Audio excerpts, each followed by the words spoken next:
Chères Genevoises, chers Genevois, comme d'habitude, j'ai l'immense plaisir de vous accueillir chez Servetien.ch pour l'analyse. Servetien.ch. Il y a des clubs qui ont des traditions. Manchester United, le Real de Madrid, le... FC Servette FC déjà, parce qu'il y a beaucoup de gens qui disent FC Servette, mais... Merci beaucoup Anthony, vous laissez aller au vestiaire. Voilà ce qu'on pouvait dire ici depuis les Charmières.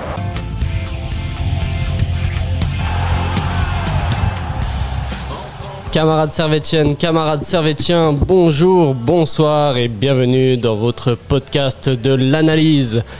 Aujourd'hui, on va parler du match de Servette en UEFA Conference League, match perdu contre Chelsea, le grand Chelsea FC, 2-0 à Stamford Bridge. On va faire le point sur le match comme d'habitude, le top et le flop, et on parlera aussi de choses un peu plus externes comme les clubs suisses en Europe, et on fera une preview bien sûr sur le match retour. Mais pour ça, je ne suis pas seul, je suis accompagné et en bonne compagnie, et en commençant par mon collègue d'habitude animateur, Bidjan. Comment ça va, Bidjan? Bonsoir les amis, comment ça va? Ça va bien, et toi? Ça va bien, tranquille? Ouais, toi t'as vu le match à la télé avec tes potes? Ouais, peinard, j'ai deux potes qui sont venus à la maison, tranquille. Ouais. Des chips, du poulet pané, des chips. Des chips. Mais attention. Ouais, à la maison. À la maison, c'est toléré. Attention, au stade un peu moins. Ouais. Ah, ça fait quoi d'affronter le grand Chelsea FC pour toi? C'était même à la télé, ça fait quand même bizarre de voir que Servette jouait Chelsea dans cette entre-là, cette manière aussi de filmer Stamford Bridge un peu et voir les maillots de Servette sur le terrain. Non, ça fait quelque chose. C'est un rêve de gosse un peu. Un peu, ouais. Ouais, je comprends. Et je pense que c'était encore plus un rêve pour ceux qui étaient là-bas. Ouais. J'imagine. Et à ma droite, le photographe de Servetien, Arthur, qui est là hello tout le monde. Comme chroniqueur. Ça va et toi? Ça va? Nickel, très bien. Toi, t'as vu le match aussi avec des potes? J'ai vu, avec ma copine au Canal 54, un petit bar sympa, big up à eux, et avec des gens de Gonzo Grona aussi. Trop bien. Un petit rêve aussi de voir Chelsea. Ouais, incroyable. Ça fait presque comme une soirée de Ligue des Champions. Alors bon, c'était de la conférence qualification, mais c'est ça qui est frustrant, tu vois. On a l'habitude les mardis et mercredis soirs, mais ouais, c'est incroyable. C'est ça qui est frustrant, c'est que tu te dis que ce match-là, c'était un barrage de qualif pour la Conference League. Ouais. Je pense qu'on se rend pas compte de l'adversaire qu'on affronte quand même. Ouais. C'est fort.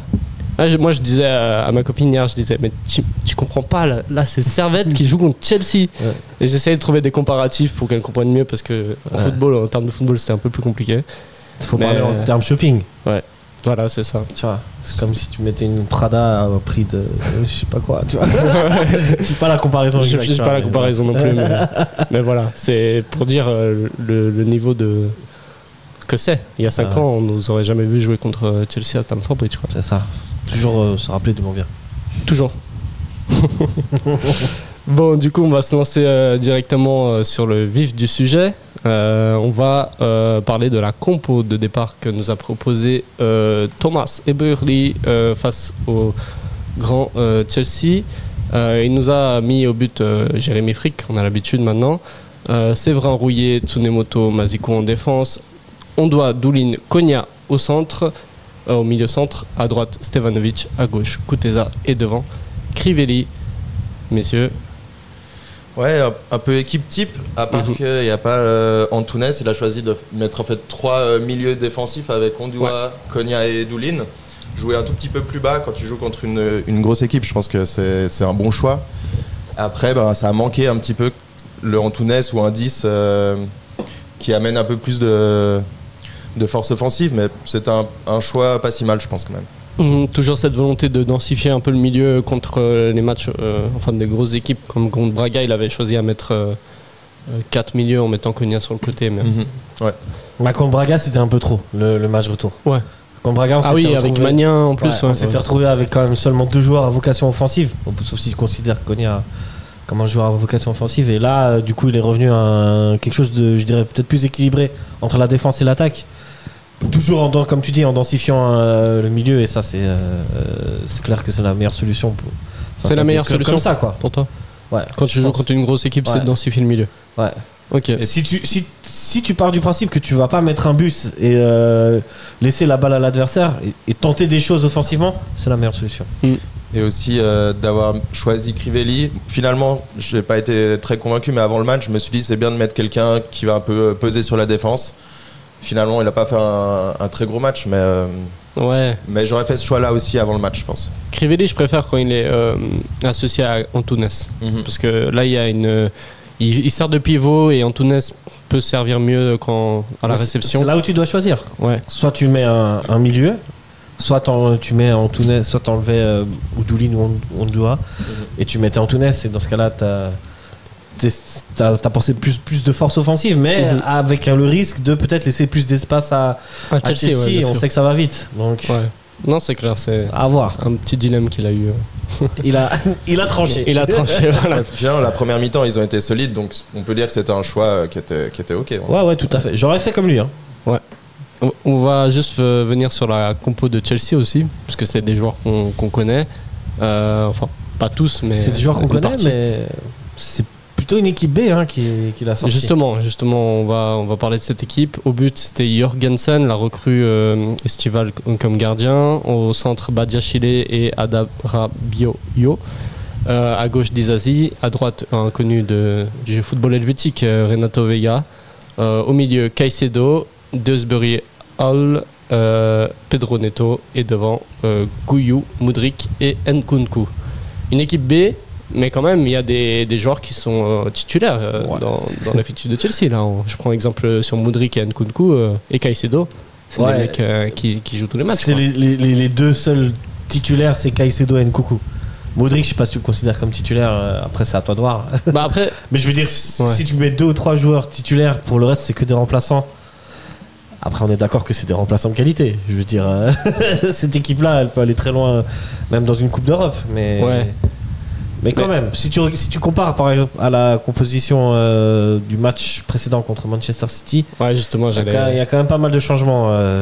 Tu vois, c'est plutôt Cole Palmer, bien sûr. Enzo Fernandez qui sont rentrés d'ailleurs. Il a fait une équipe B, mais avec le contingent qu'à Chelsea, les 50 joueurs, l'équipe B est presque aussi bonne que l'équipe A. Ouais.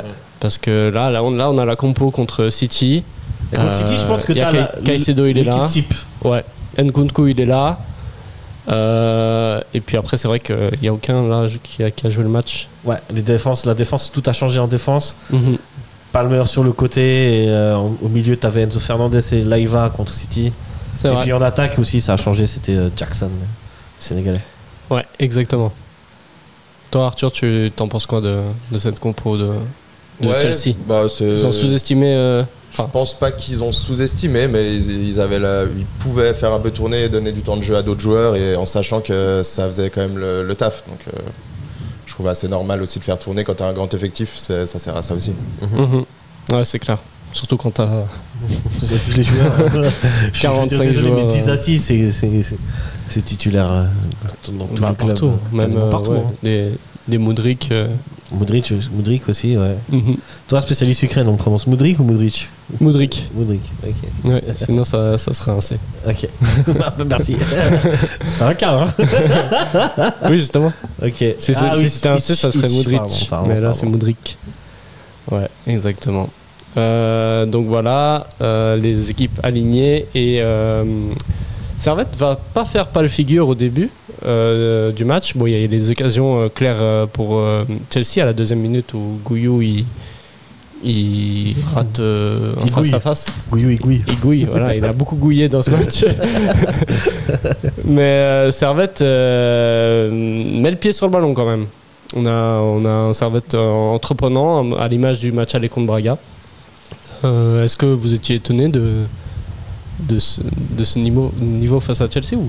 Ouais, c'est étonné. Ils ont été solides et ils n'ont pas hésité à se projeter vers l'avant. Alors, la finition n'était pas top, ou ils n'arrivaient juste pas à faire le dernier geste, mais j'étais assez étonné de les voir vraiment aller essayer vraiment, quoi. Ils sont pas restés dans leurs petits souliers, quoi. Ouais, je pense qu'au début, il y a eu quand même ce moment un peu d'hésitation. Ils ne savaient pas si Chelsea allait leur rentrer dedans ou pas. Et petit à petit, dans le match, Servette a pris confiance. Ouais. Et Servette a essayé de jouer, de créer offensivement, et s'est créé des occasions en première mi-temps. La frappe de Kutesa, par exemple, on voit Ouais, exactement. au studio, c'est ce centre-tir de Ondua aussi. C'est le moment où Servette sentait qu'il y avait moyen. Mais il faut noter, Servette, même contre des gros adversaires, que ce soit la Roma, Chelsea ou Braga, ils ferment jamais le jeu.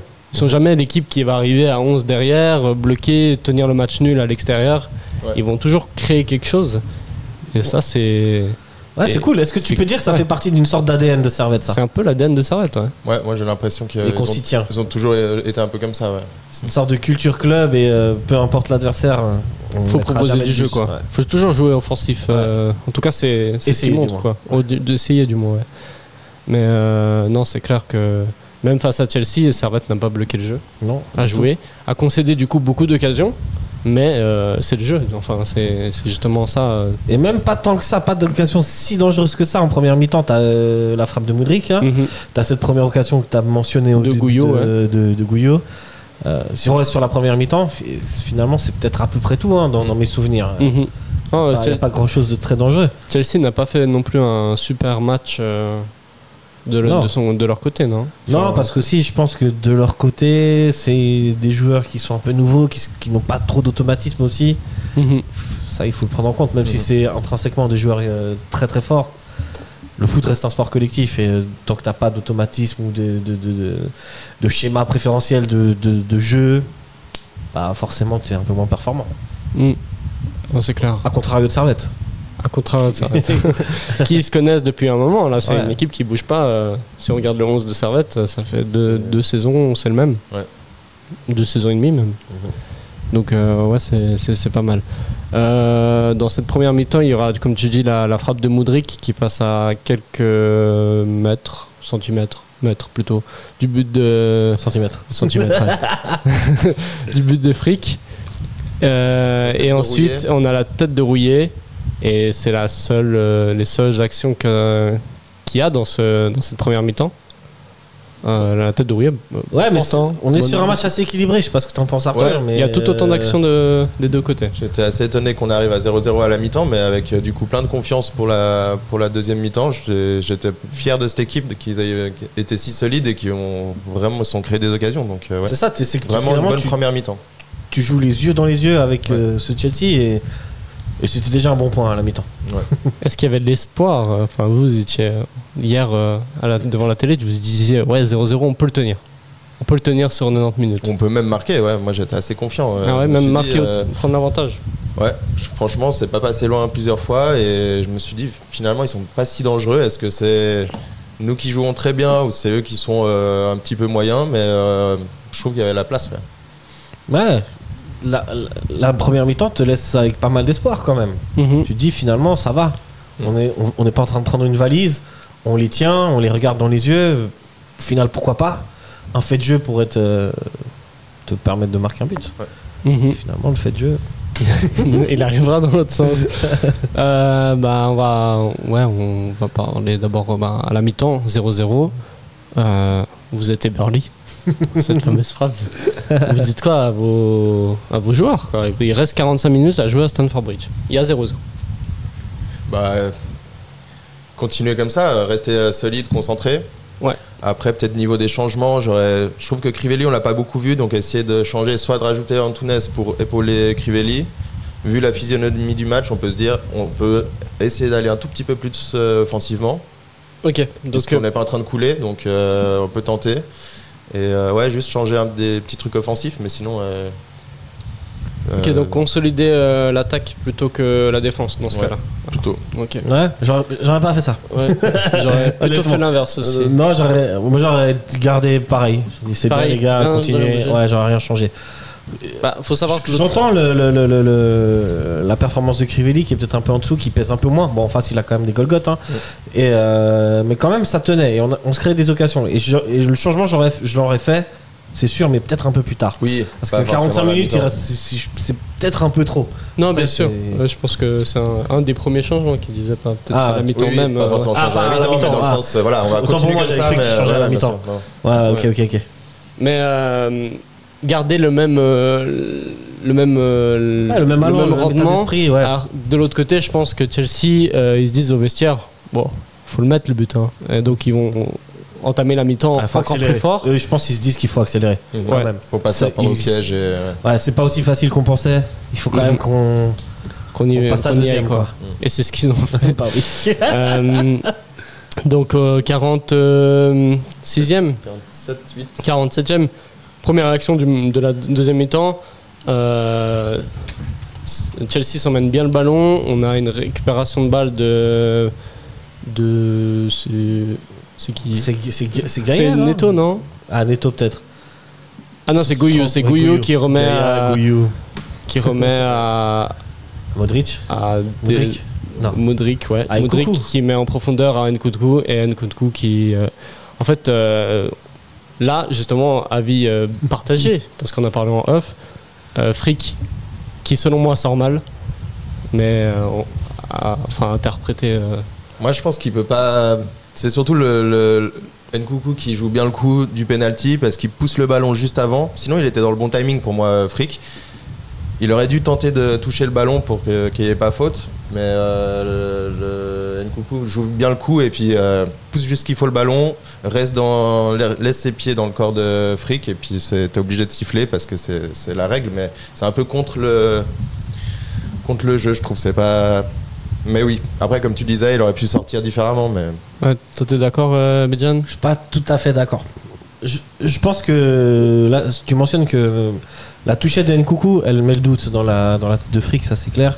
Mais je pense quand même qu'il peut essayer de rester debout plus longtemps et essayer d'emmener peut-être Nkunku sur le côté. Parce que de toute façon, il est dans un angle où c'est Il va pas difficile de tirer, ouais. Il se jette Oui, un peu même vite, s'il ouais. tire, il gagne un corner tu ou sais il qu'il met va à venir côté. chercher tu sais qu'il va venir chercher le péno ou un autre ou un corner comme tu dis. Et c'est là où peut-être il sort peut-être un peu entre guillemets comme un bourrin. Là, il aurait peut-être pu essayer, mais après voilà, ça va tellement vite. Ouais, parce que Je pense que lui, du moment que dans sa tête, il a pris la décision de sortir et de plonger, il allait y aller coûte que coûte, quoi. Ouais, parce qu'il n'y a pas trop de danger non plus. Hein. C'est dans l'action, on lance la profondeur. Tu vois, Séverin qui ralentit un peu. Il se dit c'est bon. Enfin, soit il va rater son tir, soit Frick va l'avoir. Et là, je pense. Déjà, là, ce que Arthur mentionne bien, c'est que la touchette d'Nkunku, c'est même pas une frappe. Il tente même pas la frappe. Il va vraiment chercher. Ouais, le mais péno. lui, il avait vu le gardien sortir Ouais. aussi vite et il se dit bon, je touche la balle et après, C'est il sûr prend que, la jambe, quoi. ouais. C'est la lecture de jeu, mais dans ce cas-là, justement, Frick, il fait semblant de sortir. Nkunku, il touche juste la balle et après, il reste dans ses positions et puis il va pas tirer Nkunku. Mais Frick, il ment pas. Dès qu'il dit qu'il va sortir, il va y aller. Il est pas Wisla. Il est pas Wisla. Non. Ouais.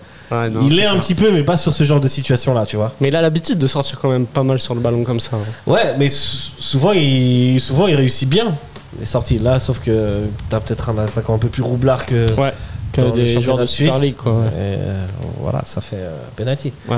Le penalty, je crois, est incontestable malheureusement. Penalty incontestable, même si pour lui, il lève les mains comme ça, il ne touche pas, il contact, hein, c'est indéniable. Ça, c'est la mauvaise foi habituelle, tu connais. Ouais.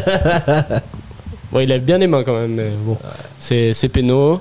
Nkunku met un superbe penalty, Magnifique. super bien placé, même si Frick a plongé du bon côté, hein, à noter. Il est inarrêtable. Inarrêtable. Hein. Ouais, il est trop puissant et trop bien placé pour pouvoir l'avoir. Mis au tort, petit filet. C'est comme ça qu'il faut tirer les pénaux. Ouais, bien sûr. Puissance, précision, Mhm. efficacité. Non, c'est clair. Mais c'est vrai que, enfin, je sais pas pour vous, mais sur le coup, c'est frustrant. Je me dis, mince. Frustrant, mal payé, Après le toute 1-0. cette première mi-temps qu'on a dit qu'il était de bonne facture, tu rentres dans la deuxième mi-temps et il se passe. Ça tue le Ce match fait de un jeu. peu. Ouais, ça. Moi, ça, je me dis, Et j'ai c'est presque l'impression, fini, quoi. Servette, ces derniers temps, les deuxièmes mi-temps, c'est pas trop ça.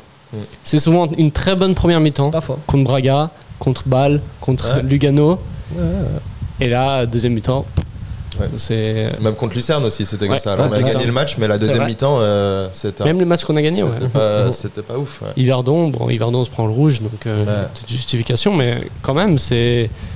Il y a un problème avec cette deuxième mi-temps. Je sais pas si les joueurs Même contre déconnectent un peu à la mi-temps. Bernay, hein. Ah, mais le but vrai qu'on qu'on- prend, c'est c'est vrai une qu'on se grosse prend un but assez déconcentration quand vite, même. ouais. Ouais, c'est vrai. Donc c'est quoi? C'est le coach là ou les joueurs ou Non, je pense. l'état d'esprit? C'est difficile à expliquer parce que j'ai même pas l'impression que ce soit un problème physique. Hein. Non, Enfin, je pense sais pas pour vous. à la 45e, je pense pas que ce soit un problème physique. Tu ressens Ouais, je dis, ouais. Je pense que c'est plus du mental de ressortir avec la même intensité tout de suite après la mi-temps. Ou est-ce que tu expliques ça par l'adversaire, peut-être, qui se dit, en fait. Ouais, mais t'as vu tous on les tient, adversaires. Dans ce cas-là, Berna aussi. Lugano aussi. Non, outre Bernay, quand même, Lugano, Bâle. Bâle, ils ont, du moment qu'ils avaient marqué leur premier but, ils ont poussé quand même. Ouais. Moi, Ça, de c'est un mon match, expérience de football amateur, après c'est football amateur, hein, c'est pas professionnel. Ouais. Mais j'avais une équipe où justement on jouait bien les premières mi-temps, mais en deuxième mi-temps, on faisait comme ça. On se prenait une tollée dès la deuxième mi-temps. Et c'est aussi parce que j'avais l'impression que le coach à la mi-temps, il disait rien. Okay. Et du coup, on ne savait pas ce qu'on avait fait de bien, ce qu'on avait fait de mal. On rentrait un peu désorienté. Et là, le coup de massue dès les 5 premières minutes, c'est peut-être ça. Hein. Je sais pas si Eberly il fait une causerie mauvaise à la mi-temps à chacun de ses matchs et du coup, peut-être qu'il parle pas à la mi-temps et du coup les joueurs ils seront désorientés. Mais, c'est une explication, mais moi je trouve ça assez dur. Enfin... Non, mais justement, je sais pas. Mais c'est peut-être une des explications parce que là c'est récurrent, c'est pas un truc qui arrive occasionnellement où on fait des mauvaises deuxième mi-temps. Là, c'est quand même le 5e match d'affilée où la deuxième mi-temps est clairement moins en dessous. Sans compter Bernay quand même. Oui, sans compter Berne, bien sûr. Mais je parle des matchs avec gros adversaires.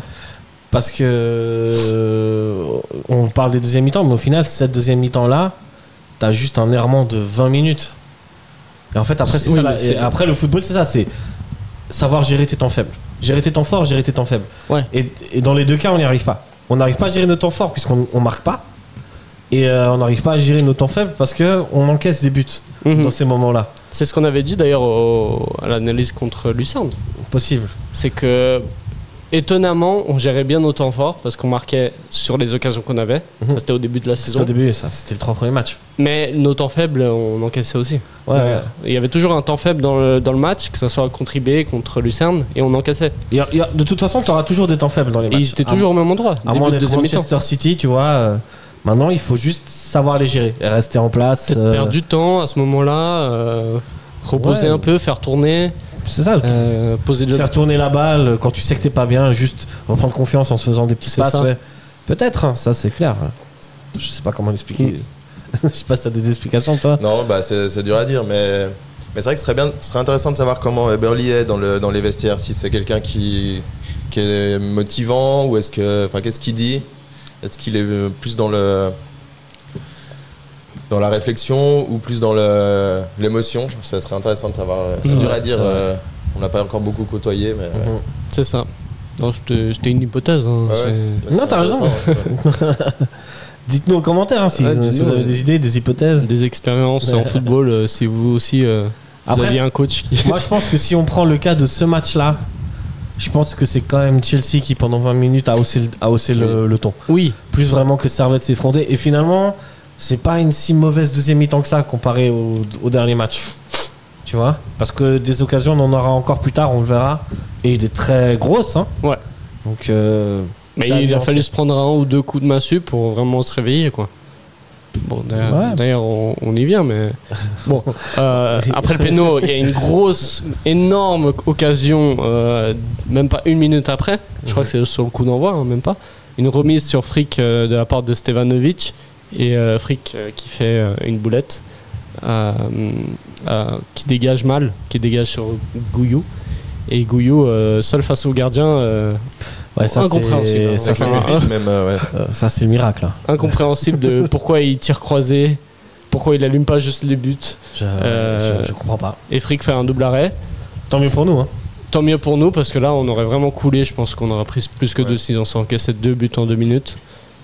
Moi, je pense et tant mieux pour Frick aussi. Et tant mieux pour Frick, hein, parce que c'est il se rattrape de sa bourde et puis du coup on retire surtout ces 2 arrêts coup sur coup qui sont pas mal, mais sinon. Ça a tourné l'action de Gouillou sur Twitter. En tout cas, j'ai vu la Fédé de la Loose, ils ont parlé dessus. Il y a plein de gars sur Twitter, ils ont parlé dessus. La Fédé de la Loose. Je trouvais drôle parce qu'il publie à chaque fois l'extrait de la RTS. Ouais. Et Et t'entendais à la RTS, en fait, c'est à ce moment-là que ça a repris la transmission de l'athlétisme qui est passé directement au match de Servette. Et du coup, bah, t'as Frick qui dégage sur Gouillou.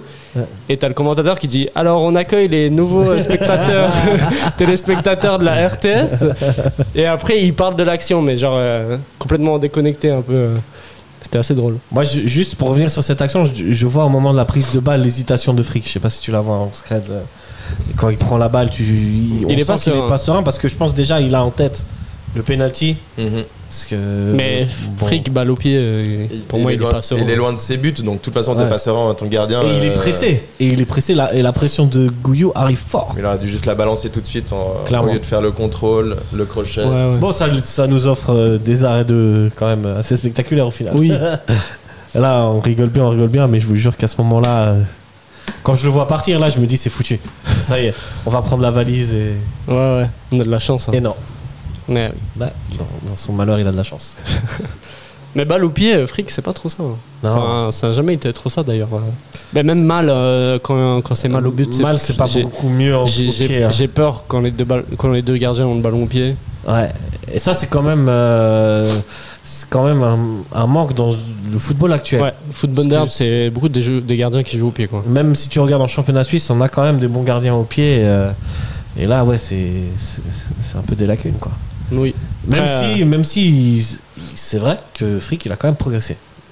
En fait, là, sur cette action, on a le portrait parfait de Frick. Ouais. Pas très bon balle au pied, mais sur sa ligne, ouais, excellent. C'est vrai. Et après, il faut dire c'est cette passe en retrait qui le met un petit peu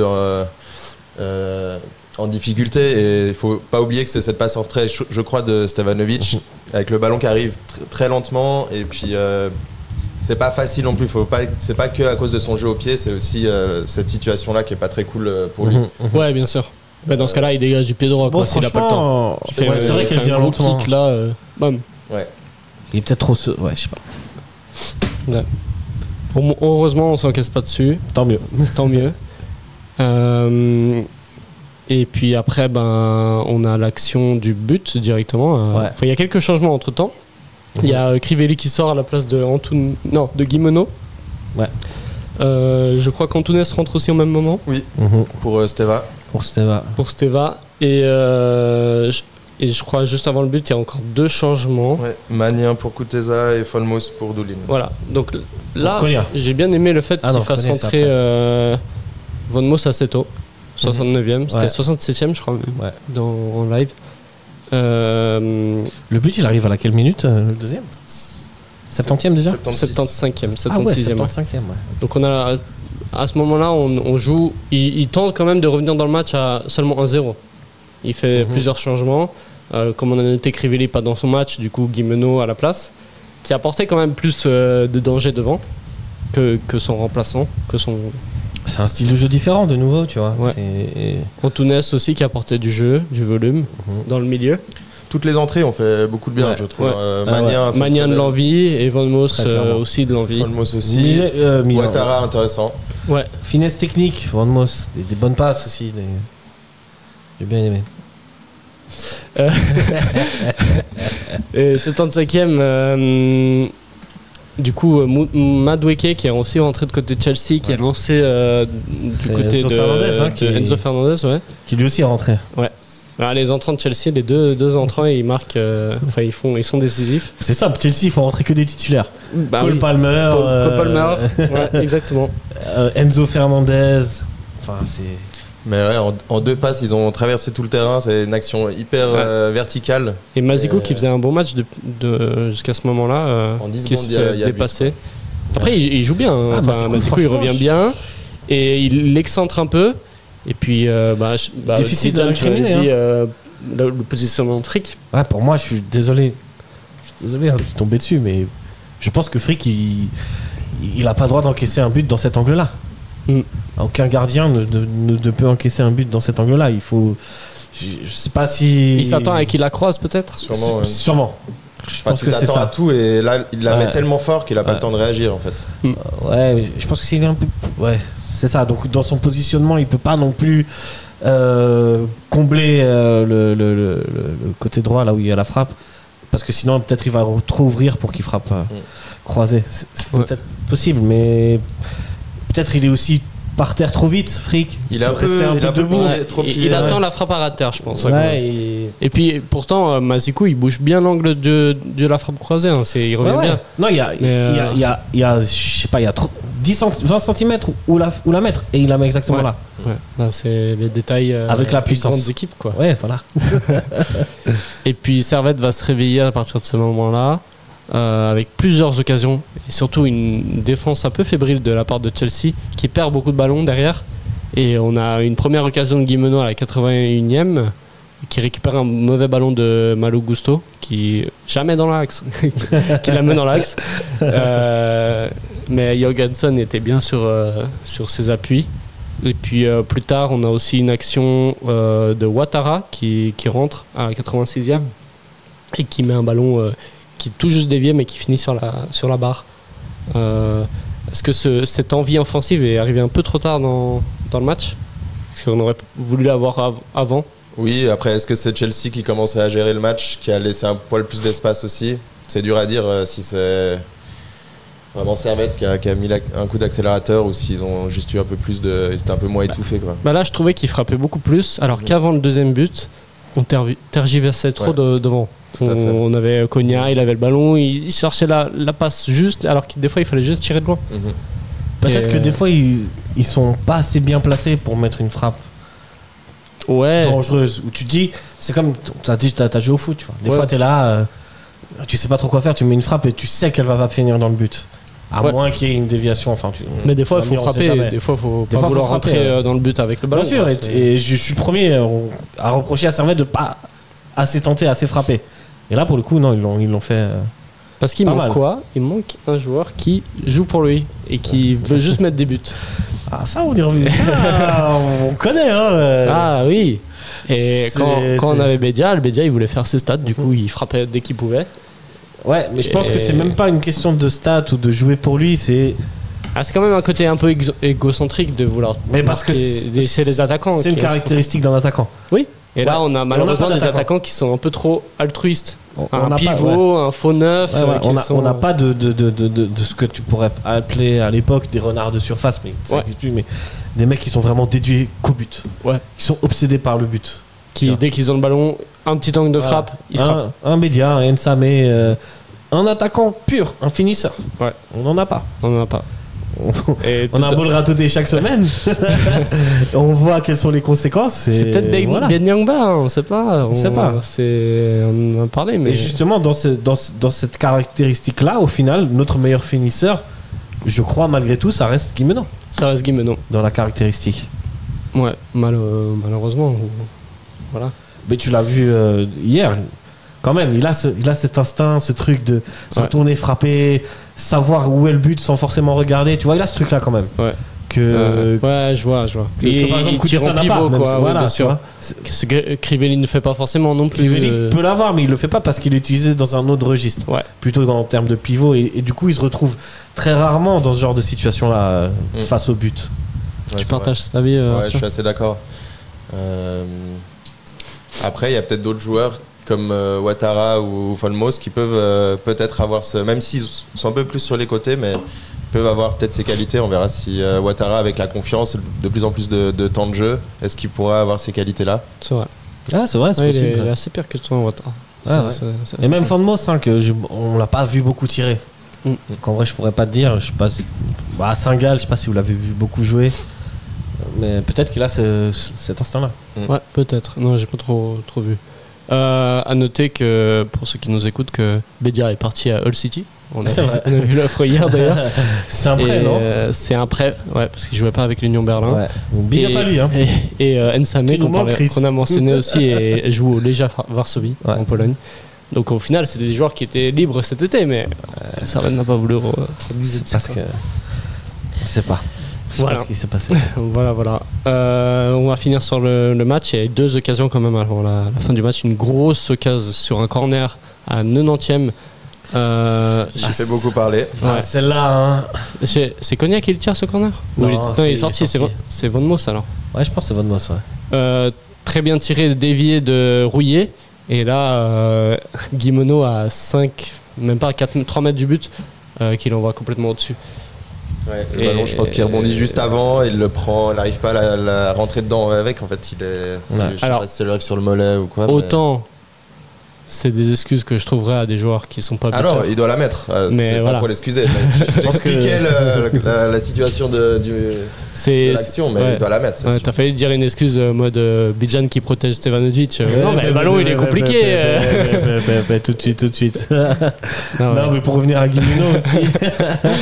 Le ballon, il est compliqué. On peut pas le reprocher d'avoir raté. Si c'était Esteban qui l'avait envoyé au-dessus, ne mélangeons pas les torchons, les serviettes. Non, mais pour Guimeno, je pense que s'il la prend du genou, il la met. Et comme tu dis, le rebond qui juste avant peut un peu lui met le doute. Et on sait, hein, quand tu doutes en foot, quand tu doutes de faire une passe, tu vas la louper. Quand tu doutes de sortir, tu vas mal sortir. C'est le manque de confiance qu'il a. C'est sûr. Il y a ça déjà, de facto. Mais ça fait 1 an qu'il a ce manque de confiance. Sur la fin de saison, il me semble qu'il était ok. Action, ouais. Et mais ouais, il a des mini-phases où on dirait il reprend confiance, mais après. Je te jure, s'il la touche du genou, elle rentre. Je pense qu'il fait le mauvais choix. Malheureusement, hein, parce que celle-là. Qu'est-ce qui manque à Guimeno? Des buts. Pour moi, c'est vraiment la confiance. C'est la confiance. C'est la confiance. Est-ce que c'est de l'extra sportif? Je ne sais pas ce qui se passe dans sa vie. On ne sait pas non plus, mais. Ça, je peux pas te dire. J'espère qu'il est heureux dans sa vie. J'espère. Et que ce bonheur se répercutera dans les matchs de Servette. Volontiers. Hein.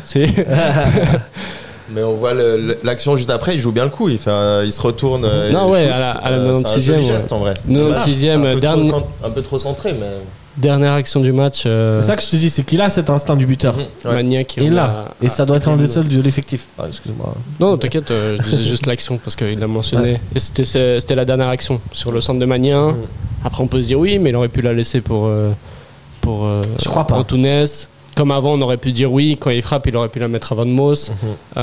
Mais en même temps, on peut pas dire oui, on veut qu'un mec égoïste qui frappe et de l'autre côté d'être reproché qu'il ne le fasse pas. Enfin, écoute, tu peux rarement reprocher à un joueur d'avoir tenté la frappe, sauf si vraiment t'as un coéquipier qui est libre. Genre, je pense à l'action de Koutessa contre les Rangers, tu vois. Ouais, bien sûr.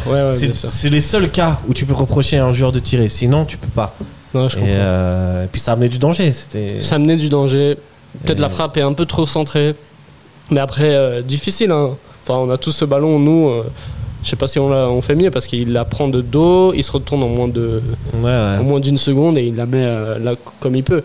Après, il avait le temps de peut-être une touche en plus ou un temps en plus, quoi. Je sais pas s'il a le temps. Ouais, je pense pas. Je pense qu'il a fait le bon choix. Ouais, je pense qu'il a fait le bon choix. Sûrement. Malheureusement, Servette ne reviendra pas dans ce match ou mettra pas un but. Ils auraient mérité, vu ces 15 dernières minutes, comme on a analysé, un 2-1 aurait tout changé pour le match retour. C'est ça, c'est que finalement, tu as été absent de ton match une vingtaine de minutes, de la 45e à la 65e, 70, même si le but arrive à la 75e, et que tu repars avec 2-0, quoi. C'est sévère. C'est frustrant par rapport à toutes les occasions qu'on a eues. Mais c'est Chelsea en face. C'est la différence entre une très grande équipe et nous. Et se prendre, que 2-0 face à Chelsea, c'est respectable. On s'est pas pris une tollée. Ouais. C'est juste, vu le match que c'était, on aurait pu espérer mieux. Mais c'est que eux, ils ont profité de tes erreurs, là où toi, t'as pas profité des leurs. Je te donne des exemples, je t'en ai déjà parlé en off. Magnin, quand il est rentré, j'ai trouvé déjà qu'il a mis beaucoup de pression sur les joueurs de Chelsea. Et il y a un moment où Servette récupère des ballons très hauts. Dans le camp de Chelsea, voire dans le dernier quart du camp de Chelsea. Et on fait des passes et des fois il y a des mauvais choix. Et c'est des actions que tu peux exploiter pour aller marquer. Et t'as une mauvaise passe ou t'as Cognac qui touche trop souvent la balle. Et après Chelsea récupère la balle. Mais c'était des erreurs à la base ou des mauvaises relances dont tu n'as pas su profiter. Là où et Chelsea, des fois les appels manquent aussi. Voilà, là où Chelsea, t'as bien vu la petite bourde de fric, direct le mec il est dessus, il est à 2 doigts de marquer. Donc c'est la différence entre les très grandes équipes et nous. Bien sûr. Ouais, tu peux pas faire d'erreurs si tu les payes très vite. Ouais, c'est ça. Et si toi-même tu profites pas de leurs erreurs, Voilà. C'est clair. Je pense qu'on a fait le tour du fil du match. On peut passer du coup au top et au flop. Avec plaisir. Because we're gonna play football.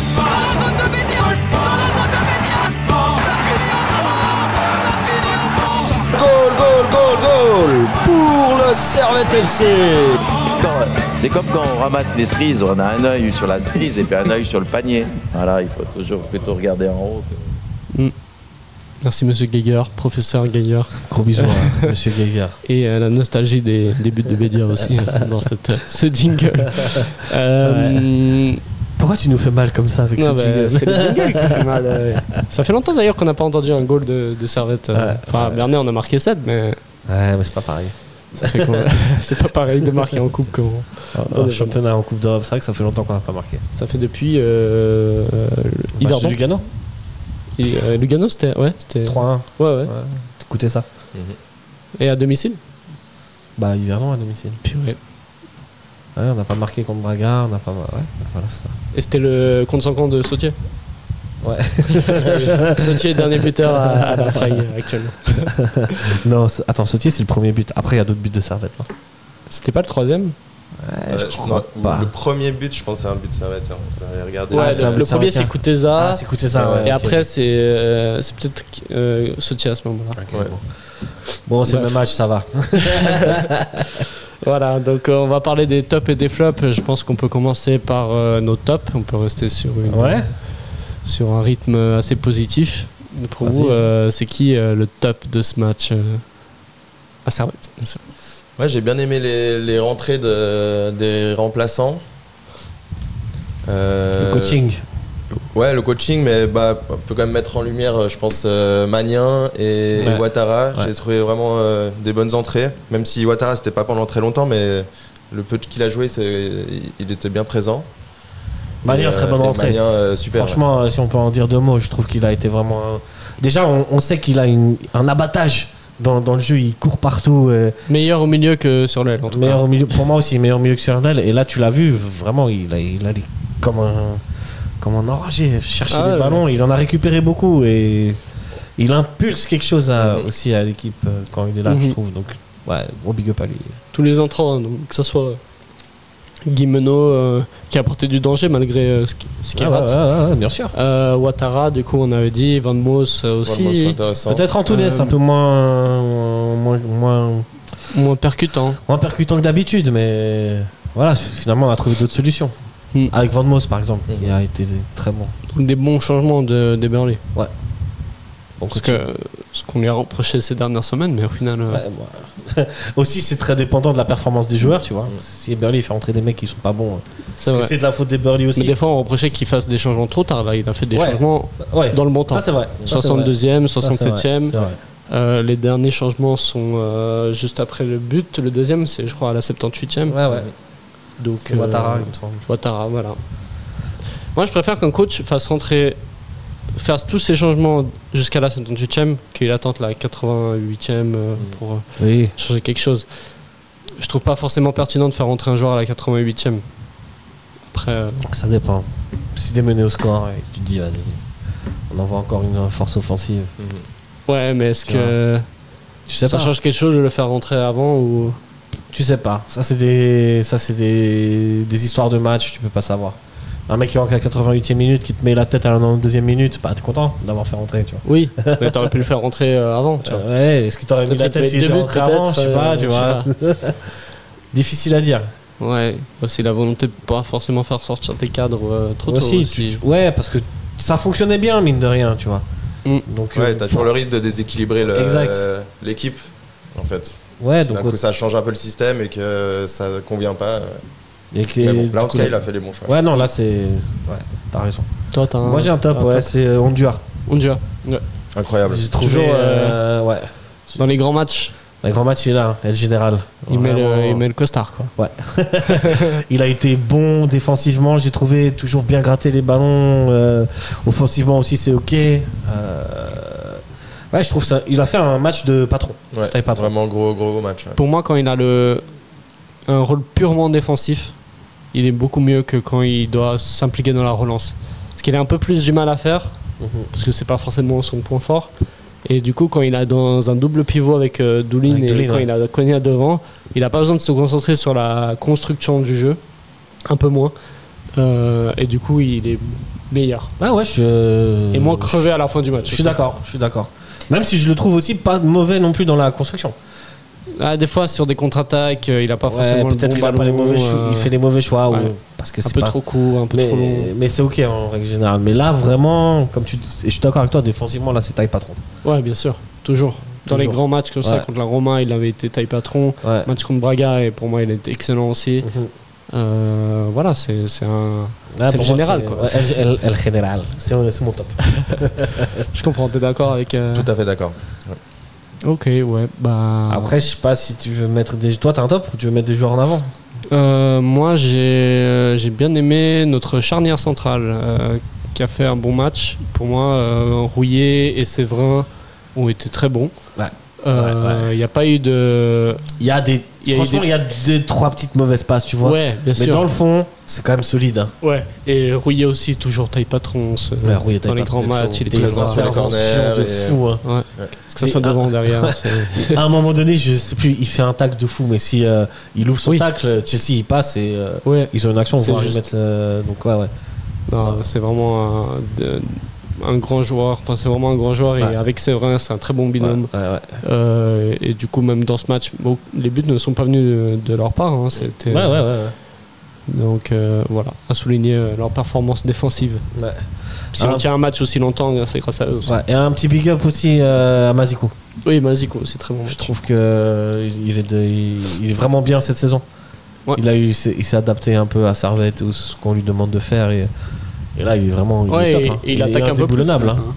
Il attaque un peu plus qu'avant et Et il a gagné en confiance. Il fait des bons retours défensifs. Il y a moins d'errements défensifs derrière lui que surtout ça où il a progressé. Parce qu'offensivement, il a toujours été assez percutant, j'ai l'impression. Mais il combine bien avec Kuteza, je trouve. Ouais. Quand En plus, ouais. quand il y a Kuteza, Mais oui, ça marche bien entre les deux il joueurs. est très solide. Mais je pense que c'est aussi de la confiance. C'est quand t'es latéral, c'est quand même un job assez ingrat le latéral Ouais, parce ouais. que tu dois tout le Latéral temps moderne, compenser, revenir et attaquer en même temps. Donc c'est assez dur. Surtout Et si le mec devant toi il défend jamais. Ouais, et quand aussi tu es en manque de confiance en tant que latéral, où tu viens d'arriver dans une équipe où tu n'as pas forcément les automatismes, c'est compliqué d'être au top niveau dès son arrivée. Enfin, Tsunemoto, c'est un cas à part parce qu'il Il joue avec Stevanovic. Aussi, Donc ouais. il le met dans des bonnes conditions, forcément. C'est vrai. tous les latéraux qui ont joué avec Stevanovic, on sait tous, c'est une paire qui a toujours bien fonctionné. Sotti et Stevanovic, ça fonctionnait bien. Bauer. Est-ce Diallo. que c'était un titulaire indiscutable? Diallo, c'est parce que c'est Diallo. D'ailleurs, qui est toujours dans l'effectif. Hein. Si. Ah ouais, Ouais. Ok. Et dans le loft. Non, parce que Ah, Diallo, Lofter. il est un cran en dessous.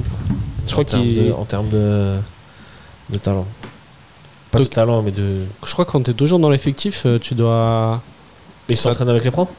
Non, je crois que tu peux pas t'entraîner. Enfin, tu peux ne pas t'entraîner, Ok. mais tu as droit à avoir l'accès à tous les oui, hein. équipements que les autres ils ont. Pour, Ouais. si après il part. C'est ou comme ça. professionnellement. Ton employeur est obligé de te fournir le matériel Ouais. pour travailler, quoi. Donc il a le droit au staff, il a le droit aux infrastructures, au fitness. Bah, c'est normal. Hein. Donc voilà, il est toujours par là. Donc Gros big up à lui. gros big up à Diallo. Vous avez. Bon, on va passer au flop. Est-ce que vous avez un flop Les tops, juste. Ouais, je me permets. J'ai trouvé finalement le gardien de Chelsea assez bon. Oui, mais on Dans met le pas fond. les Hein adversaires dans les tops. Ouais, d'accord. Mais quand même, il a fait plus d'arrêts que Frick déjà. Et il a fait des arrêts. Tu vois. Ouais. Après, La ouais, frappe de il y avait Kuteza, pas d'arrêt Il y avait incroyable non plus, je trouve. C'était Frick, pas il a mal pas eu trop de centré. frappes non plus. Hein. Ouais. Ouais. Je crois que dans les stats, on a plus de frappes que Chelsea. de frappes. Ouais, je pense qu'on a 8 cadrés, trucs comme ça. J'ai vérifié, Et un dernier big up aussi. Désolé. Ouais, vas-y. À tous les mecs qui étaient là-bas. Oui, Bien sûr, ouais. oui, bien sûr. Et on les entendait à la télé. ouais, hein. ça, c'est le meilleur Ils ont top. fait du bruit. hein. Ouais. Après, Stamford Bridge, c'est vraiment. Ouais, mais quand même, tu vois, tu regardes un match à Stamford Bridge et t'entends les aux armes de Servette. Bah après, le public était endormi à domicile, je dirais. Ouais, ça, c'est Vraiment, vrai, c'est Stamford vrai que- Bridge, c'était le néant, quoi. Alors que des fois, t'entends des petits Chelsea, là. Ah, ben là, bah. Mais parce qu'ils ont été impressionnés, tu vois. Ils pense étaient que- que 600, hein. Ils étaient que 600. 700. 700. Le club a communiqué après 700. Ils étaient 700 Servétiens et ils ont quand même fait le taf. Et donc bravo. Ouais, Bravo à tous, gros big up à tous les copains qui étaient là-bas. Yes. Et bah voilà, big up à tout le monde. On va passer au flop. Est-ce que vous avez un flop à ressortir? Pas des gros flops, mais il y a plusieurs petits flops. Moi j'en ai un. Je pense que tu l'as mentionné assez dans ce résumé. Hein, ouais. Malheureusement. Les petites erreurs, c'est vrai quand il y a les 2 buts, c'est pour sa pomme. Elle coûte un peu quoi. Elle coûte un peu cher. Les deux buts sont pour sa pomme et la bourde qui est heureusement sauvée, mais elle est aussi pour lui quoi. Ouais. Malheureusement. Ouais. Et pour en revenir à ça, c'est est-ce que le fait de jouer que en coupe, ça nuit peut-être à sa confiance et du coup à ses performances? Mais tu te dis aussi que là, dans sa tête, il est là en mode si on passe pas de Chelsea, je vais jouer quand? Je vais jouer Schaffhouse et après je vais jouer quoi en avril contre Reutz ou... Est-ce que ça lui met un coup de pression et du coup ça impacte ses performances? Peut-être, ouais. Mais si on n'est plus en Europe, est-ce qu'il ferait pas quand même quelques matchs, peut-être un par mois en Super League, tu vois? Peut-être, mais du coup ça serait une concurrence assez nocif pour les deux gardiens. C'est là que ces situations d'intervertir deux gardiens, c'est pas si confortable que ça, et pour l'un et pour l'autre au final. Ouais. Et surtout pour Frick, si on ne joue pas à la Coupe d'Europe, ce qui malheureusement risque d'arriver. Surtout que mal ce début de saison, il y a des matchs où il est pas ouf. Contre Bâle ou contre Lugano, il fait sa bourde aussi. Il fait une bourde mal. Alors que Frick, par exemple, à Braga est bon. Aussi, ouais. Donc ça met la pression sur l'un, sur l'autre. Moi, je suis Thomas Eberli, j'ai pas envie de gérer ce cas-là. À dire vrai. C'est vrai. Mais bon. C'est. Moi, t'as recoupé. Non, c'est bon, j'avais rien à dire. Donc, Frick en flop. Ouais, pour moi. Toi, je suis assez d'accord. Après, c'est des petits flops. J'ai trouvé, alors que j'adore ce joueur, mais Tsunemoto, je l'ai trouvé un tout petit peu en dessous de ses standards habituels. Ok. Alors est-ce qu'on en discutait un petit peu avant? Est-ce que c'est à cause de Mudryk que j'ai trouvé, on n'était pas vraiment d'accord, mais que j'ai trouvé quand même très remuant et que peut-être qu'il a peut-être souffert un petit peu de ça, mais je trouve qu'on l'a moins vu que sur d'autres matchs, mais voilà, c'est peut-être à cause de l'adversaire sur son côté. Et puis un petit flop aussi à Crivelli qu'on n'a pas beaucoup vu, je trouve. Ouais, je trouve aussi Crivelli un peu absent. Enfin, on l'a pas vu du match en fait, alors que à mettre 95.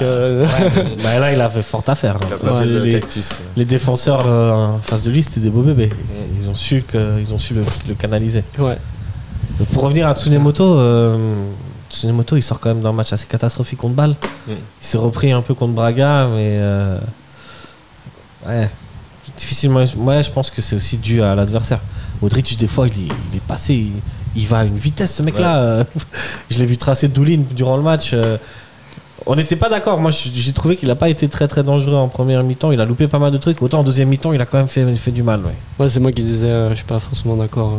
Je l'ai trouvé un peu assez mauvais, que ce soit en première ou en deuxième mi-temps. Mais quoi qu'il en soit, c'est rare pour Tsunemoto de tomber face à un adversaire de ce calibre-là. Ouais, j'ai trouvé que Tsunemoto était vachement plus en danger quand Palmer est rentré que quand c'était Modric. Palmer a, pour moi, plus pesé sur Tsunemoto que. C'est trop pour Palmer, on n'a pas. Moi, j'ai pas trop tant vu. Autant j'ai vu Enzo Fernandez, la différence que ça fait, autant l'ami Palmer. Enzo Fernandez il s'embrouille avec Séverin. Ouais. Classique. Classique Enzo Fernandez. C'est ce genre de joueurs qui sont détestables quand ils sont pas dans ton équipe, mais quand ils sont dans la tienne, tu les adores. Je sais pas. Et c'est un joueur quand même balle au pied qui est assez extraordinaire. Ouais, c'est clair. Moi, j'avais un mini flop. C'est malheureusement pour Konya. Parce que je sais pas, j'ai senti dans ce match il s'est fait beaucoup remuer par les joueurs adverses. Il a pas beaucoup conservé de ballon, il a beaucoup perdu, et des fois des derniers gestes qui sont pas maîtrisés, des passes qui sont ratées, et là où normalement il excelle. Et là je me suis mis du côté de Chelsea. Je me suis dit si tu regardes l'effectif de Servette, c'est censé être le meilleur joueur de Servette. Et là, franchement, il n'était pas au calibre du meilleur joueur de Servette. Parce qu'ils ont su. ils ont su le canaliser. Peut-être qu'il savait qu'il fallait faire attention Ouais. à lui et qu'il avait plus de pression sur lui et de. Je sais pas. Ouais, moi j'ai l'impression quand même. Ce On début de connaît- saison, c'est pas trop le Cognac qu'on avait vu en Ouais. fin de saison dernière, j'ai l'impression. Ouais, mais on connaît son style de jeu, Cognac. Cognac, on sait, c'est un joueur qui touche quand même beaucoup la balle avant de faire la passe, qui essaye de se mettre dans la meilleure position pour mettre la meilleure passe. Donc il y a un peu de tricot, on va dire. Hier, il y a souvent un voire deux joueurs sur lui à chaque fois. Et au lieu d'essayer de simplifier son jeu, il garde son style de jeu de tricoter. Alors que des fois, au lieu de tricoter, ben, juste met là derrière. Ouais, Et, c'est ça. Et voilà. Ou shoot, quoi. Et ok, il est un peu moins bon, mais aussi hier, en tout cas pour le match de hier, l'adversité est quand même bien Oui, plus grande bien que- sûr. Et ils savaient. Mais Ils quand savent t'as que- des joueurs qui se démarquent Ouais. aussi au milieu, Doulin et Ondoa ont fait un très bon match, les deux. Et pourtant, Ouais, ouais. aussi, ils étaient, je pense, Mais je pense dans l'adversité, que quoi. là, on a affaire à un club quand même pro. Je pense qu'ils ont quand même regardé un minimum Servette, même si ils vont dire si ça. Ils savent que le point central, un des points centraux de cette équipe, c'est Cognac. Et c'est peut-être aussi pour ça qu'on a un peu moins vu Steva aussi. Ouais. Parce que Steva aussi était pas mal marqué. Par Steva, il Chelsea. était par Vaiga. Vaiga, il a fait mal à Steva quand même. Ouais.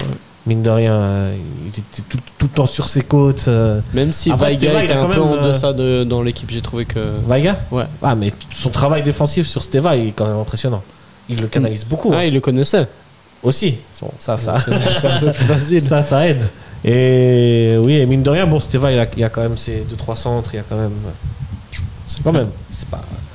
Tu peux pas le mettre dans les flops. Non, je l'ai pas, je l'ai déjà mis dans le film. J'ai mis Cognac dans le film. J'ai juste dit que Chelsea, s'ils ont analysé Servette, ils Bien ont sûr. aussi pris en compte que C'est ça, c'est ça.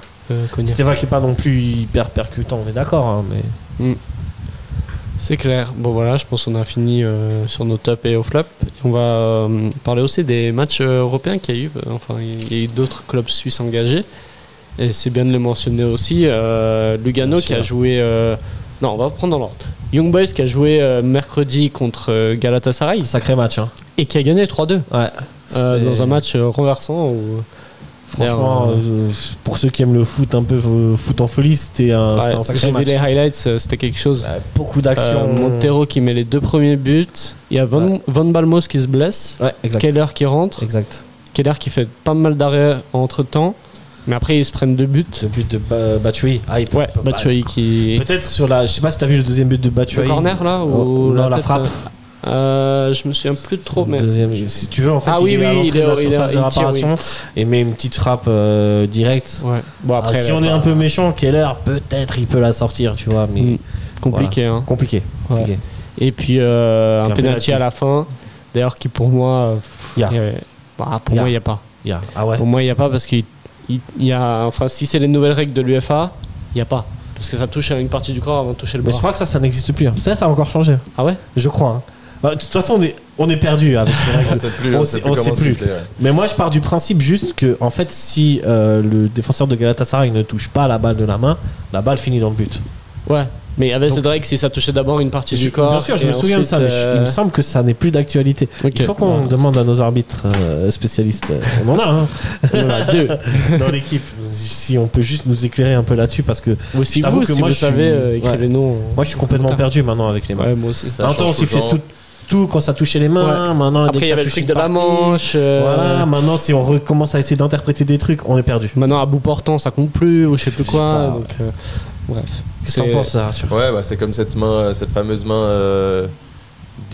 c'était quoi, Cucurella, je crois, l'Espagne. Ah, contre, demi-finale l'Allemagne, contre, ouais. l'Allemagne. Ouais, mais ça, il est hors jeu avant. Ah, c'est Il ça y a un qui mec fait qui est hors jeu Ah oui, avant. c'est vrai, C'est peut-être. pour ça que ça compte. Ouais. Mais il me semble que la, C'est pour ça qu'il y a. parce que la VAR a pas mentionné le hors-jeu quand ils ont. Ouais. Ouais. Parce qu'elle est flagrante quand même, la main. Bien sûr qu'elle est flagrante, Ouais, mais je pense que juste avant, un des Allemands est hors jeu. Ouais, c'est le possible. truc qui va amener l'action, Ok. J'avais pas ce il me temps. semble. Non, c'est clair. Et du coup, Young Boys gagne quand même du coup ce match. 3-2 à domicile. Ce qui leur donne des chances de se qualifier, même si à Galatasaray ça va être compliqué. Hein. Ça va être dur. se Mais mentir. Galatasaray doit mettre 2 buts.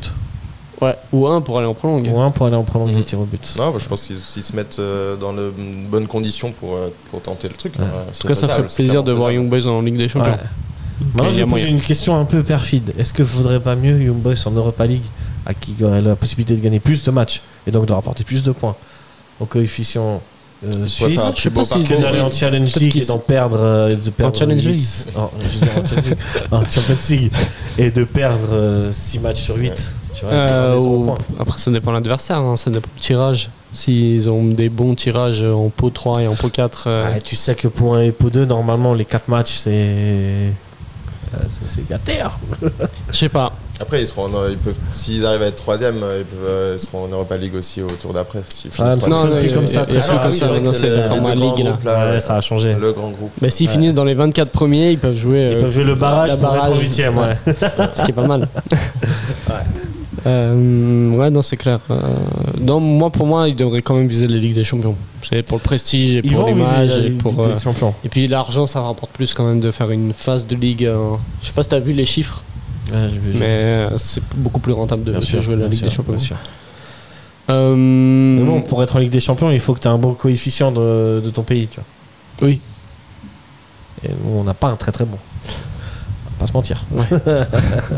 D'où ma question un peu plus perfide. On envoie quand même 5 équipes en Europe, hein, c'est quand même pas mal. Ouais, mais au final, on en qualifie 2, 3 maximum. C'est déjà bien. Ouais, parce que de faire les 3 tours, c'est quand même dur de s'en sortir. C'est long. Et ouais, non, c'est clair. C'est vrai.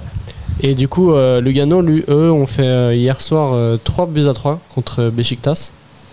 Là, on va dire tous les clubs turcs. Hein. On a dit les Suisses ont joué que contre des Turcs. C'est vrai, à part Servette, il y a. Et mine de rien, les tirages au sort, on n'est pas gâtés. Hein. Enfin, je veux dire, en termes suisses, globalement. Même le FC Zurich, qui au tour précédent prend le Victoria Guimarães, c'est pas des cadeaux, hein, ces clubs-là. C'est clair. Surtout les retours là-bas en Turquie, là, ça va être compliqué. Hein. Lugano qui fait 3-3. Contre Beşiktaş et en égalisant à la 86e je crois non il y a 67e parce qu'ils perdaient 3-2 ils perdaient 3-2 je crois même qu'ils perdaient 3-1 peut-être je suis pas sûr de ça et ils ont égalisé ce qui est bien pour Lugano qui avait déjà tenu tête face à Fenerbahçe non Beşiktaş c'était la même hein. De quoi? C'était pas Beşiktaş l'année dernière? L'année dernière en phase de groupe ils ont gagné même. Ouais, ils ont gagné 4-3 là-bas. Ouais. Non mais je dis en barrage là. Oui, ok. Ils ont tenu tête face à Fenerbahçe, ils ont quand même perdu. Après ils ont joué contre. Tour précédent ils avaient joué contre une. Je me rappelle plus, mais ils ont gagné. Je sais plus quand ils ont joué, mais ils ont gagné. Ouais. Et là ils tiennent tête à Beşiktaş et puis moi ça me ferait plaisir s'ils vont en Europa. Ouais, clairement. Mais faudra batailler encore une fois en Turquie. Comme le prochain club aussi, Saint-Gall, qui a fait 0-0 contre Trabzonspor. Ouais. Et de ce que j'ai lu, ils auraient pu gagner ce match. À la fin. Mais ils ont beaucoup raté devant les buts. Ça m'étonne pas parce que Saint-Gall à domicile, c'est une équipe qui en général produit du jeu et dès le début va aller te presser haut et fort. Et je pense qu'ils vont regretter de ne pas avoir gagné à domicile. J'ai lu que Ziggy a fait aussi un très gros match et du coup les Turcs avaient aussi beaucoup de grosses occasions. Apparemment il a sorti beaucoup de trucs donc je pense que ça doit être un match quand même assez équilibré. Mais... Moi je suis pas confiant. Ni pour les Saint-Gall, pour les 3. Pour tout retour. Les 4 avec Servette. Ouais bah oui les 4, je peux rajouter les 4. Bon, IB qui a quand même un but d'avance. Moi alors c'est Galatasaray mais ils arrivent un peu avec le petit avantage à l'extérieur tandis que Lugano et Saint-Gall sont à match nul. Ils ont fait à domicile et ils sont obligés de gagner à l'extérieur, c'est quand même facile. Lugano que ce soit à domicile ou à l'extérieur, pour eux c'est la même chose parce qu'ils jouent à domicile à Thun. C'est vrai. Mais quand même, c'est entre Thun et puis le stade de Beşiktaş, quand même un écart. Ouais, après j'ai l'impression que les Lugano ils aiment bien jouer à l'extérieur. La saison passée ils ont battu Beşiktaş à l'extérieur. Dans leur stade aussi, tu vois, les pauvres. Leur stade en chantier. D'ailleurs là ils vont se qualifier, ils vont encore jouer à Thun toute la saison. Ouais, je pense. Tant qu'il n'y a pas de tribune, ils peuvent pas. Ils sont obligés de jouer ailleurs qu'à Lugano en tout cas. C'est tellement horrible de jouer. Et il n'y a personne qui va les voir. J'ai vu les highlights à Thun, il n'y a personne. Ouais, il y a quand même quelques-uns. Bah, tu te rends compte que ton équipe elle joue un barrage d'Europe et t'es obligé de te taper, je sais pas, 100 km, je sais pas, entre Thun et Lugano. En plus c'est chiant, il faut passer par Zurich, après redescendre par Berne et après reprendre Thun. C'est chiant. Ouais, c'est chiant. Tu vois, c'est comme si on allait jouer à Saint-Gall. Bon, pas aussi, mais c'est comme si on allait jouer à Zurich, quoi. Tu vois. Ouais, je pense entre 3 heures de route. Ouais. Donc, ouais, c'est pas cool. C'est comme si on allait jouer à balle, quoi. Ouais, voilà. C'est un Tu chiant. te rends compte On va dire, et après, le retour, comment tu fais enfin, Ouais, pas tout le monde quoi. qui y va, du coup. Ouais, c'est non, cool. non, c'est. Surtout qu'il y a pas. Généralement, il n'y a pas tant de public compliqué. que ça à Lugano, donc ceux qui veulent Ouais. aller. Ouais, non, c'est- En parlant de stade en construction, j'ai regardé la Fiorentina hier contre un club, parce que c'est pas l'Académie Puskás, ça veut dire truc. Pas du tout. Bah, ils ont fait 3-3 et le stade est en chantier, ça m'a fait penser au stade de Lugano. Et ils peuvent jouer là-bas. Mais eux, ils peuvent jouer. En tout cas, ils peuvent jouer apparemment les qualifs. Je doute qu'ils puissent jouer les matchs de compète après. J'en sais rien. Ok. La Fiorentina, si jamais. Ça- Et super maillot, la Fiorentina.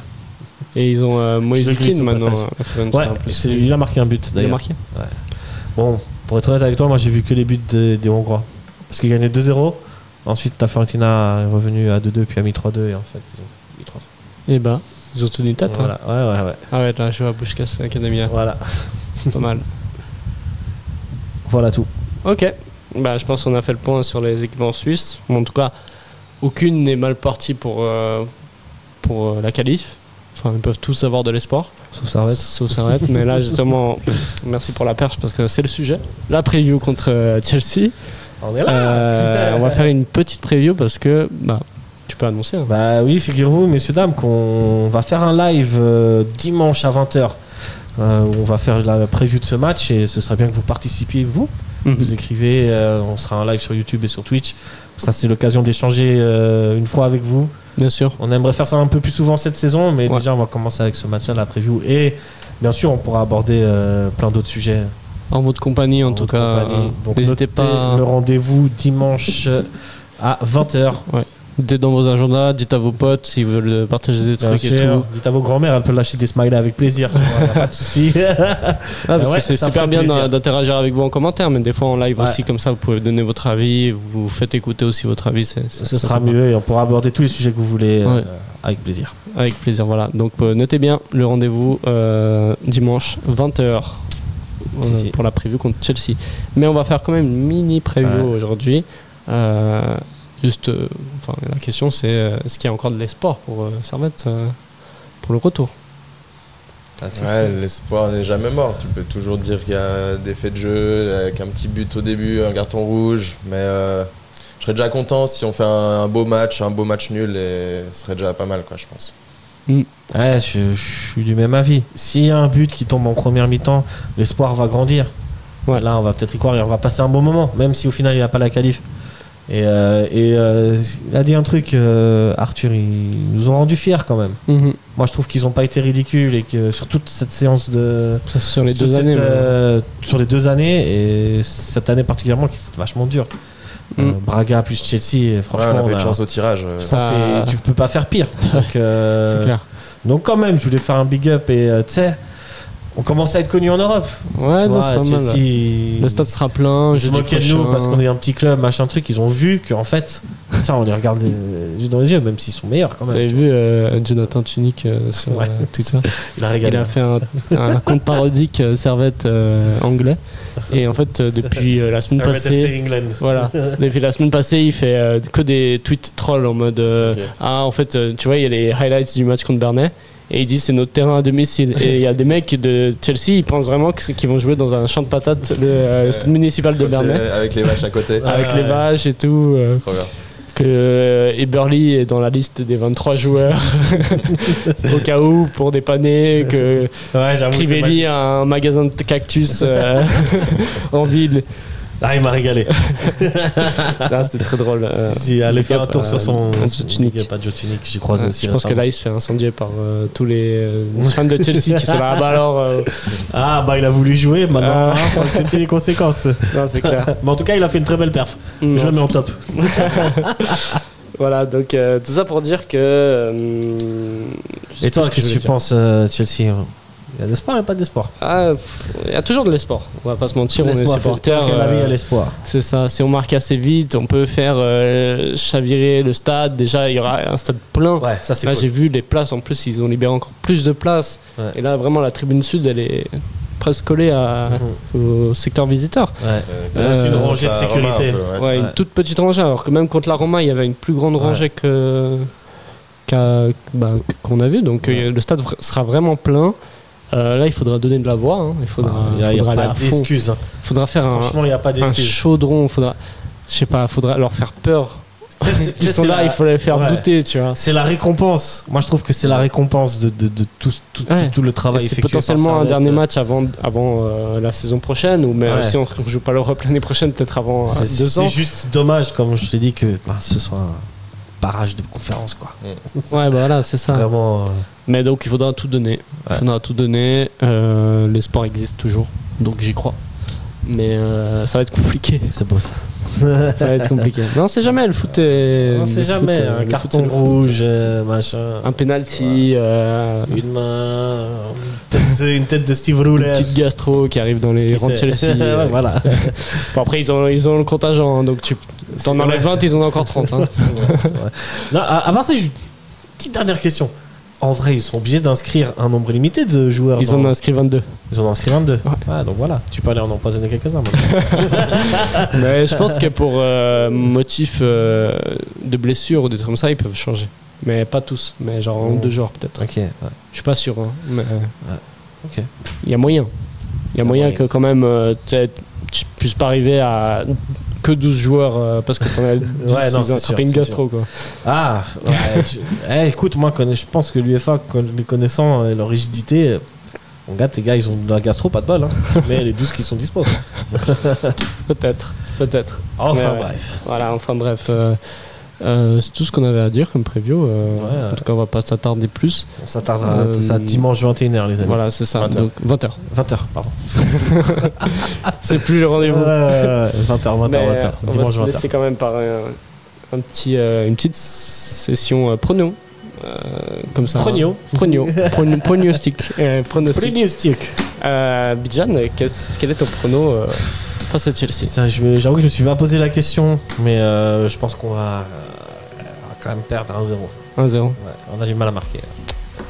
J'ai pas posé la bonne question à la bonne personne. Arthur, quel pronostic? Moi, je vois bien un match nul, un petit 1-1 ou 2-2. J'espère en tout cas qu'on va marquer pour que le stade explose. Et C'est vrai. J'aimerais bien 1-1 ou 2-2 avec un joli scénario, ça serait cool. Ouais, c'est beau ça. C'est vrai. Et toi? Bah, moi je pronostique 2-0 pour Servette. Ah, et on va tirer au but et on gagne à tir au but. Voilà, c'est ça. Ok, il Faut en bien fallait entendu positif. Un peu. J'espère que t'as raison. J'espère. Et j'espère que si j'ai raison, ça ressort sur les réseaux. Voilà. Très bien. C'est noté. C'est noté. Merci d'avoir participé à cette émission. En tout cas, c'était un plaisir. Merci à toi. Merci à vous d'avoir écouté l'émission. N'hésitez pas à commenter, liker, partager comme vous avez l'habitude. Nous, ça nous fait toujours très plaisir. Et puis, comme a dit Bidjan, on se retrouve dimanche 20h pour le live sur Twitch et YouTube. Il y aura de toute façon les informations qui vont suivre sur nos réseaux. Restez connectés. Et surtout, allez Servette. Ciao, ciao. Servette. Ciao, ciao.